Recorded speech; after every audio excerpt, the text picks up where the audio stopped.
my name is Tessa Palafu. I am a psychology and political science major, and I'm looking at LGBTQ rights from a political science perspective. My name is Emily Hub. I am a pre-nursing major, and I'm looking at LGBTQ rights through a nursing. Hi, my name is Tina Yosia, and my major is psychology, and I'm looking at LGBTQ rights through a psychology perspective.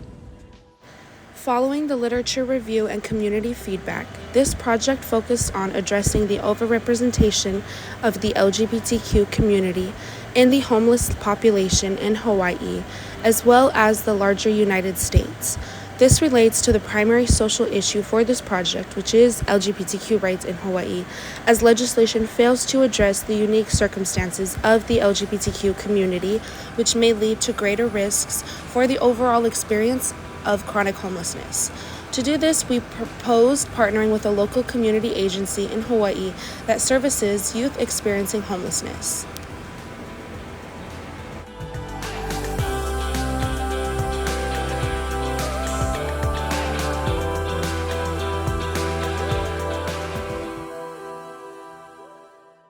The work that Yo does.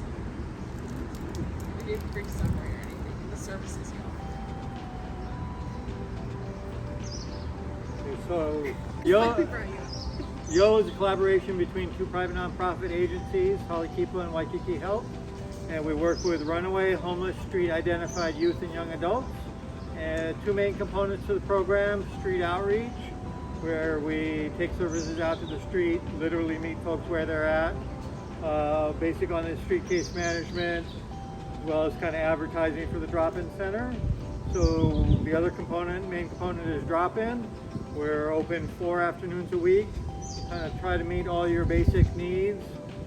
Food, we serve a hot meal, you can take a shower, do your laundry, get seen in the medical clinic.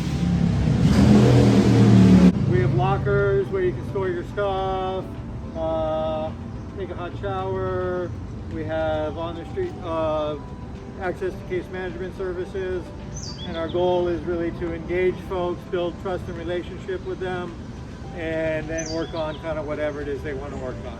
Going back to school, getting a job, going home, finding a place, kind of wherever you're at, that's where we'll meet you and go from there. Like Alicia said, it's a collaboration between Halekipa and Waikiki Health. On the Waikiki Health side, what we bring is that we're a federally qualified health center, and so we're one of the satellite sites that are for youth-friendly clinics. And we do medical, we do dental, we do behavioral health, all in-house. How do the SDG goals play a role in addressing LGBTQ homelessness? I think trying to help people in a general way isn't always as black and white as specific issues, and especially issues that are concerning like queer people. Like it could be any number of things, right? I did hear something. Well, I guess realistically, the biggest thing we try to do is try to give them a sense of validation in their identity, figure out things they might need, allow them to visualize their own goals and have strong constitution, know what they feel about their values. There's a lot of like no judgment and trying to hear people out and trying to validate the way that they express themselves or feel certain things and work from there. Strive to provide gender affirming care, and just little ways to acknowledge people's identities as well. So like I introduce myself with my pronouns, small things, but like wanting to make sure that it's a safe space for young people to do that. Also when you, it just reminds me of the social determinants of health too, and that's what we try and do, is to address those social determinants of health to help people with their well-being. So next question, is Yo an organization you would recommend to others and why? I definitely would, just because I know, like, one of the things to me and from clients that I've talked to that sets Yo apart is that we kind of let them guide what they want to do, so we're not telling them what we think they should do, or like unless they ask us for advice, like that specific. But for the most part, it's like, oh, like, what did you want to work on, or oh, maybe you do just want to watch a movie and like not have to do anything and not have to worry about getting kicked off of wherever you're sleeping or take a nap on a couch or whatever. So Yo is a very like flexible place where if you want to do a bunch of work, like apply for a bunch of jobs, you can do that. If you want to just come hang out, you can do that. So it's a very like low stress, very supportive client centered place. And then also speaking from kind of more the clinic side too, our clinic is also low barrier, youth friendly. So honestly, any young person up to the age of 22 and a half can just like come in and kind of get comfortable, right? Like going and accessing healthcare and kind of getting used to what the medical institution is, whether that's signing up for health insurance or figuring out how do I establish primary care. So it's really, really is a place just for them to figure these things out if those are their goals of trying to be an adult. A side idea of that, I have met a lot of people recently that are adults that were in the YO program that are pretty successful in their life. A big thing about this job that I've learned is about best case scenarios. Like, the best case scenario isn't always that, we get them off the street. Maybe the best case scenario is we get them EBT. Maybe the best case scenario is they talk to me, right? So small victories really compound to larger victories, right?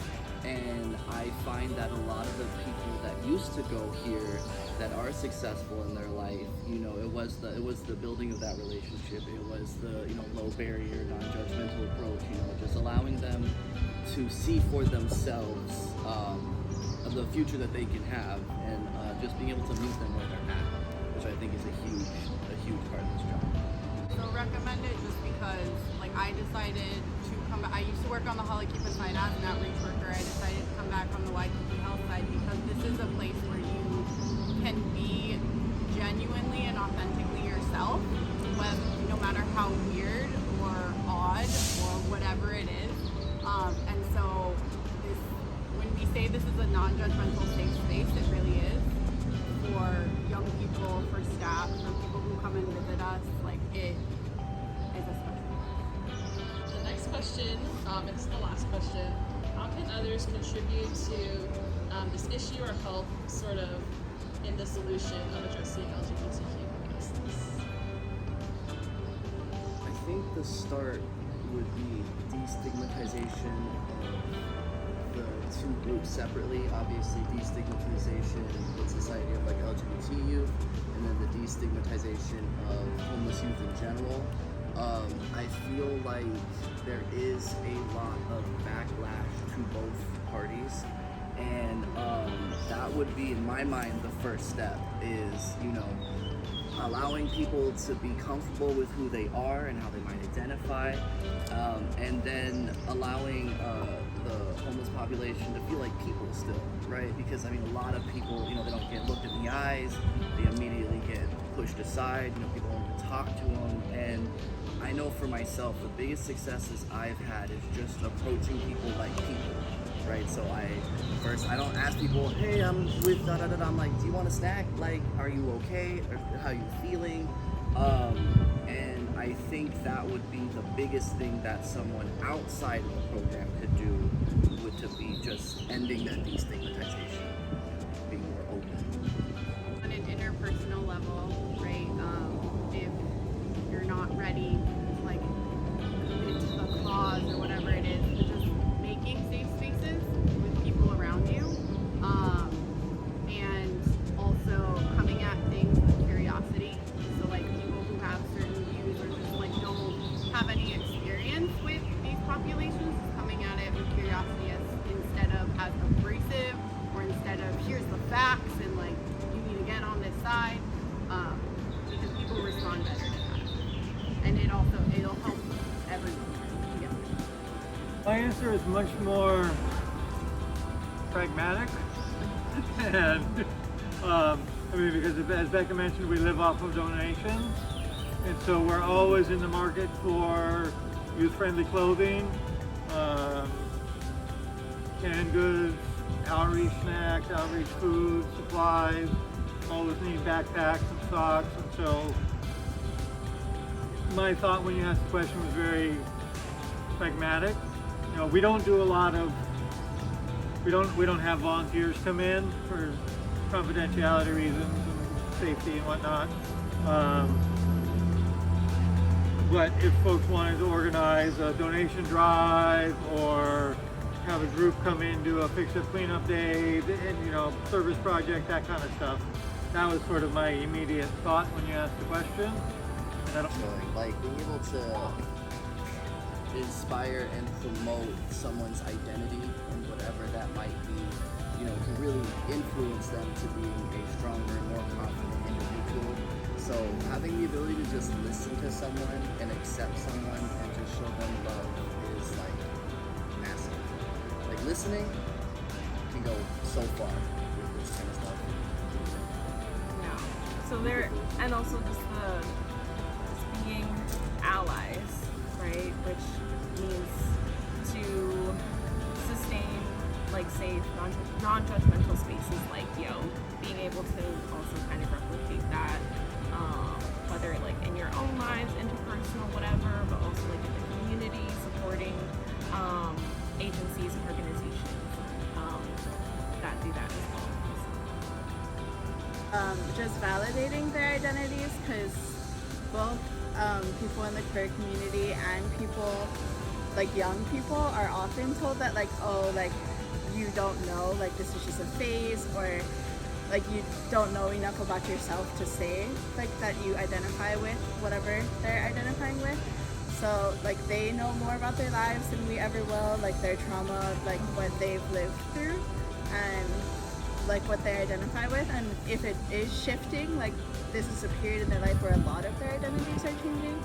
So just being very like understanding of that and not putting what we think they should be onto them and forcing that onto them, because a lot of people do that in their lives, and that's probably why they're not interacting with those other adults, because those other people didn't try to understand them and meet them where they're at.